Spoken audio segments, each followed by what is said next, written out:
Hi, everyone. It's Pastor Dan with uplifting thoughts for today.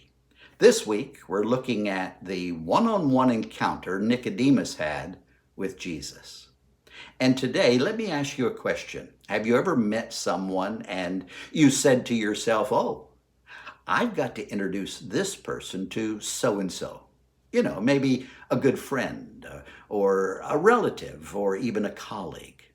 That's what John, the gospel writer, does. He introduces us to Jesus by telling us the story of Nicodemus.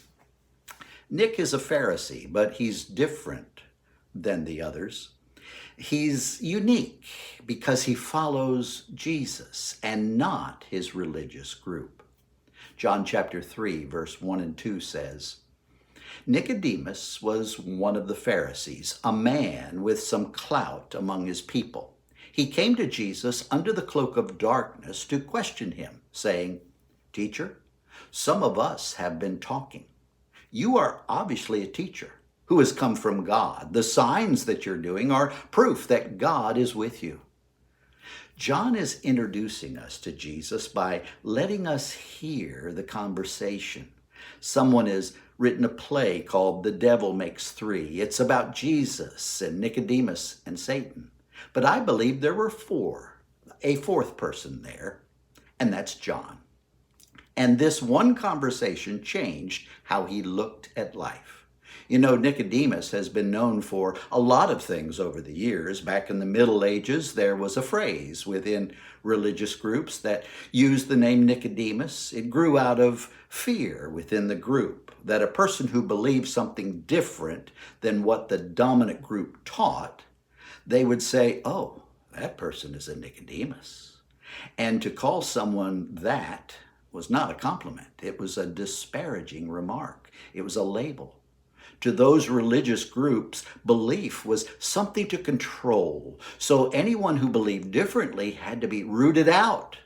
Not only did they not belong, they were to be punished. Yes, punished, because they believed something different than the group. And some groups went as far as the Pharisees did and actually had them killed, all in the name of Christianity. There's a lot of darkness in groups like that, a strong us against them attitude. It's a more severe control of the group, and the responses come from fear. But John introduces us to Jesus to learn from him and not Nicodemus.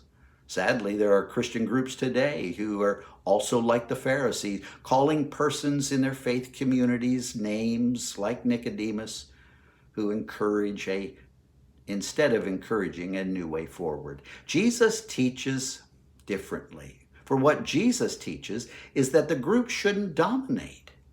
There should be a personal encounter with Jesus.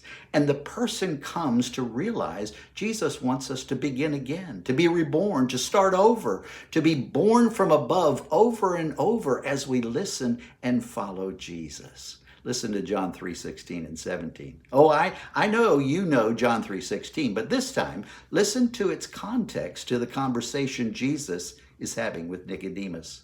For God expressed his love for the world in this way. He gave his only Son so that whoever believes in him will not face everlasting destruction, but will have everlasting life. Here's the point. God didn't send his Son into the world to judge it. Instead, he is here to rescue the world headed for certain destruction. Do you hear how it's different? God is always leading us away from authoritarianism into freedom, away from religious law to freedom of the Spirit, away from darkness into light. Listen to what Jesus says in verses 20 and 21. Some of humankind hated the light. They scampered hurriedly back into the darkness where vices thrive and wickedness flourish. Those who abandon deceit and embrace what is true, like Nicodemus, I might add, they will enter into the light where it will be clear all their deeds come from God. Do you hear?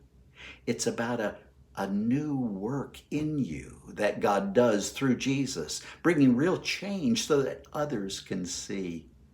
Hey, what I'm saying is keep following Jesus. God is always doing something new, amazing us and within us. So thanks for listening. I'll see you tomorrow.